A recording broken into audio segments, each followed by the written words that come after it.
And Governor Jack Markell, nice to have you with us on Radio Times. It's good to be back. Let me get Matt from Townsend, Delaware. Matt, go ahead. You're on Radio Times.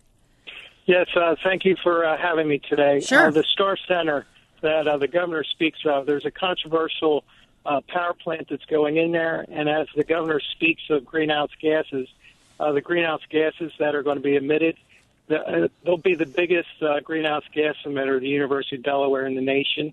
We don't need this power plant. The lines are there from Chrysler, and the governor is pandering to the Star people, well, actually the services company that's going to run this, data services. He's pandering to them, giving them their own power source, and he's polluting Newark, and he sacrifices the environment for jobs quite often. Well, Matt, let me give the governor a chance to respond to your call. Go Well, ahead. I would respectfully disagree. As I said earlier, we have reduced emissions more than any other state in the country over the last 5 years. That's a basic fact. With respect to the proposed data center in Newark, that site was probably, if not the biggest industrial site in Delaware, is one of the couple biggest for generations. They made cars, they made trucks, and we have a chance to put people back to work.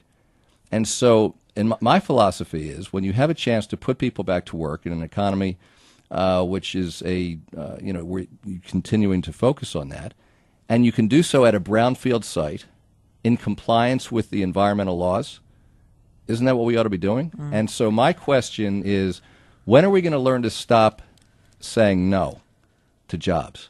And in this case, as I said, there are very clear environmental regulations. The plant will not be permitted to go forward. The data center will not be permitted to go forward if they're not in compliance with the regulations.